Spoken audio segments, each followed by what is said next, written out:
များတော့ဖြစ်ဆိုလို့ရှိရင်ကျွန်တော်ဆိုရင်လေးနဲ့အဲ့လိုမျိုးပေါ့နော်ဝတ်စုံတွေ dress တွေအစအဲ့လို elegant ဖြစ်တဲ့ပုံစံလေးတွေပါညာအဲ့လိုမျိုးဆင်ကြရတယ်ပေါ့ဝတ်စေချင်ကြတယ်ဒီထဲမှာကျွန်တော်လည်းယောက်ျားဆန်တဲ့ပုံစံလေးမှာဝတ်ထားတာလေးတွေကလည်းချိန်ထားတယ်ဘာလို့ဒီပုံစံလေးလည်းကိုအရန်ဝတ်ချင်တယ် make up look လေးလည်းမျိုးစုံချိန်ပြီးကြတယ်ပေါ့နော် chef ကပထမဆုံးကဒီထဲမှာဆိုရင်လေးသိန်းနေနဲ့ခွဲအောင်လုပ်ထားတယ်အများကြီးတော့မဟုတ်ပါဘူးနည်းနည်းပေါ့ဒါပေမဲ့ကြာရနည်းနည်းတော့ကန့်လန့်ဖြစ်လိမ့်မယ်ထင်တယ်ရှာနည်းနည်းလိုက်တဲ့အခန်းလေးပေါ့နင်ကလည်းအနေအဖေအတွက်အမှန်တရားတစ်ခုကိုရှာနေသလိုငါလည်းဒေရီကနင်တန်တရားဝင်တဲ့လူမဟုတ်ဘူးဆိုတာကိုဖြေရှင်းပြမယ်ချိန်ထားတဲ့အရာလေးတချို့ကြောင့်ပေါ့နော်နောက် chef ဖြစ်ရင်တောင်းမှမှာတယ်အပေးကြပါလို့သိခံပြီးတော့ကြည့်ပြီးတော့နောက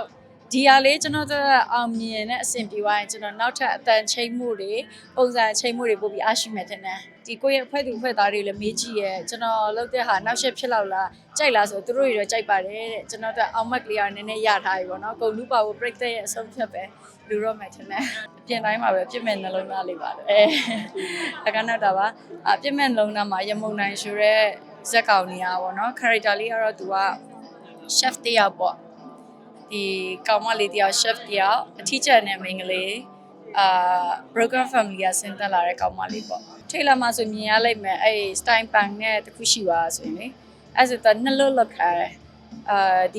သူရဲ့ပုံစံလေးကကြာပထမပိုင်းမှာဆိုရင်သူကအလားမကျနည်းနည်းယောက်ျားဆန်တယ်ကောင်လေးကိုသဘောကျမိတဲ့အချိန်မှာသူကနည်းနည်းတော့အလားလေးပြင်သက်လာတယ်ဆိုတဲ့ဟာလေးလည်းထည့်ထားတယ်နောက်ဆုံးမှာတော့သူကလုံးဝ make up အပြည့်လေးပါမှာပေါ့များတော့ဖြစ်ဆိုလို့ရှိရင်ကျွန်တော်ဆိုရင်လေးနဲ့အဲ့လိုမျိုးပေါ့နော်ဝတ်စုံတွေ dress တွေအစအဲ့လို elegant ဖြစ်တဲ့ပုံစံလေးတွေပါညာအဲ့လိုမျိုးဆင်ကြရတယ်ပေါ့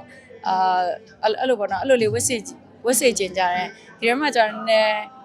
းယောက်ျားဆန်တဲ့ပုံစံလေးမှာဝတ်ထားတာလေးတွေကလည်းချိန်ထားတယ်ဘာလို့ဒီပုံစံလေးလည်းကိုအရန်ဝတ်ချင်တယ်စပင်လေးကလည်းဒါမမက်ကင်ကနေပြီးတော့ highlight တွေဖောက်ထားပြီးအောင်เนาะမမက်ကင်စီမှာသွားပြီးတော့လူငယ်ဆန်ညင်တယ်လို့ပုံစံလေးရအောင်เนาะပြီး highlight ဖောက်ချင်တယ်ဆိုစပင်ကတကယ်တော့ပြက်စီနေအဲ့မမက်ကင်အကောင်းဆုံးလုပ်ပေးတာမမကတော့ပြန်ပြီးတော့ shooting မှာဒါစပင်လေးတွေကြီးဆိုင်ပြီးတယ်ပြီးတော့ဒီ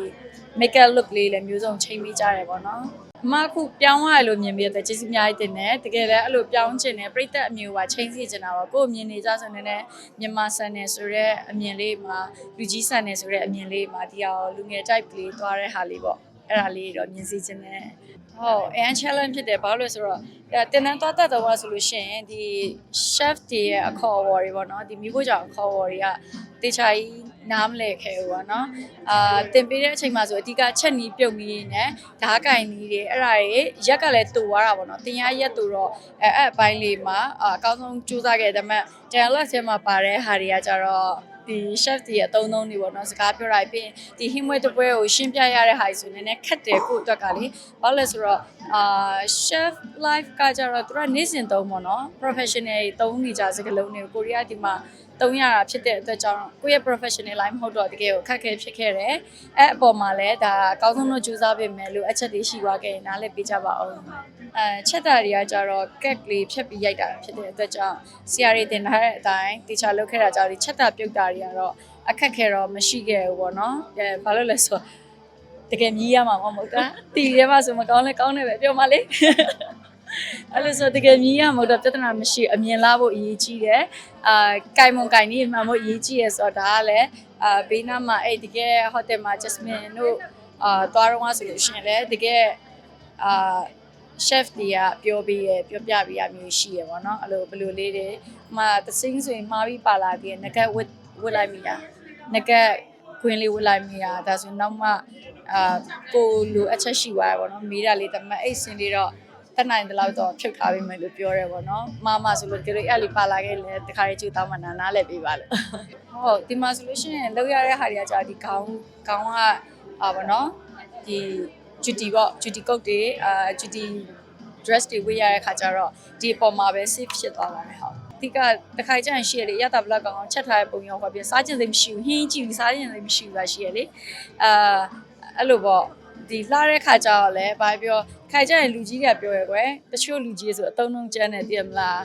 ဟိုမစင်ဖြစ်ဖို့တစားဆင်းနေဆိုမျိုးကြောအဲ့လိုမျိုးတွေပေါ့မနော်အဲ့စကလုံးကျန်းနေပြောတယ်တကယ်တော့ကိုစားကျင်စိတ်ဖြစ်အောင်စားမှလူတွေအတွက်ဒီအရာကိုပို့ပြီးတော့အရသာရှိစားထောက်ပြပေးနိုင်တာပေါ့နော်အဲ့လိုမျို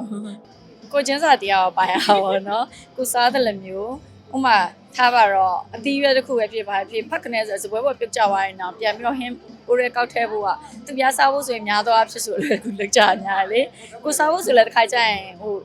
ထဲကျင်ထည့်လိုက်တာပဲကိုကိုညစ်ပတ်ပေါ့ဒါပေမဲ့သူများစားမယ်ဆိုရင်တော့အဲ့လိုဟိုကိုမကြိုက်တတ်တဲ့အရာနဲ့ဒီအရာပေါ်မှာသူများမကြိုက်တတ်တဲ့အရာကိုကိုချင်းစားပြီးတော့သူလည်းကြိုက်မှာမဟုတ်ဘူးဒီလိုဖြစ်ကလဆန်လောက်ထိုင်းဆိုတဲ့ဟာမျိုးလေးနဲ့တော့အဲ့ဒီစေတနာလည်းပါရမှာနှလုံးသားပါရမယ်ဆိုတာဒါလာဖို့နဲ့ဟိုသူများကိုအဲ့လိုမျိုးစားကောင်းစီခြင်းနဲ့အစားတောက်ကောင်းနေဟိုရတာရှိနဲ့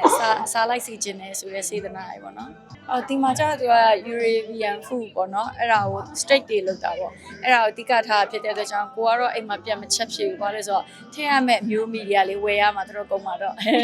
ဒါ hotel စားစာတွေဆိုင်စားစာတွေကျတော့သူတို့ကအများနဲ့ဆိုတော့ခိုင်းဝယ်လိုက်လို့ရလေကိုတစ်ခါတည်းမှလက်ဆိုင်မကိုက်ဘူးဟုတ်တယ် chef ကပထမဆုံးကပြီးတော့ဒီထဲမှာဆိုရင်လေးသိန်းနေနဲ့ခွဲအောင်လုပ်ထားတယ်အများကြီးတော့မဟုတ်ပါဘူးနည်းနည်းပေါ့ဒါပေမဲ့ကြာရနည်းနည်းတော့ကန့်လန့်ဖြစ်လိမ့်မယ်ထင်တယ်ရှာနည်းနည်းလိုက်တဲ့အခန်းလေးပေါ့ခံစားမိလားဟုတ်တယ်ခံစားမိအဲ့လိုလေတခုပြောရလေအဲ့လိုမျိုး तू ကလေအန်ကျိတ်ထားသလိုလို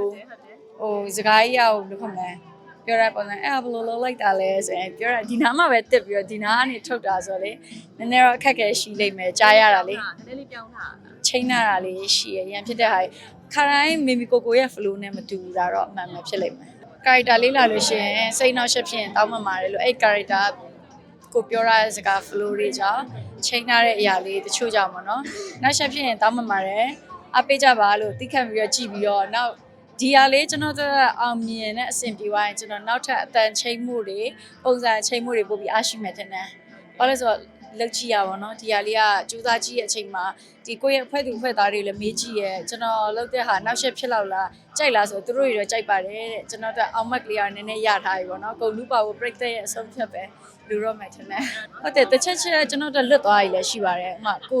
ပြောနေရင်အပြင်အတန်နေပါလာရှိရဲ့အဓိကတော့ကျွန်တော်တို့ဒီဟာကို decision ချလိုက်တာရန်စော်သွားတယ်လုံးမယ်မလုပ်ဘူးကိုကြိုပြီးတော့ချရတာဟိုရက်အရန်တူသွားတဲ့အတွက်ကြောင့်စူးစမ်းကြည့်ရဲအလဲမှာလည်းနည်းနည်းကိုယ့်ကိုစိတ်ပူသွားတာရှိရဟာငါရပါမလားဟောဒီအတန်ချင်းလိုက်ပြီးတော့မှအဆင်ပြေပါမလားဆိုတော့တိတ်မသိတာလို့တော့ပြောကြတယ်ရန်ချင်းသွားမျိုးမဟုတ်ဘူးနဲ့တေချာရန်ကိုကရန်ကြည့်နေမှကိုယ်ရန်အပြင်မှာပြောနေကြလူမှတိနိုင်လိမ့်မယ်တဲ့ဟုတ်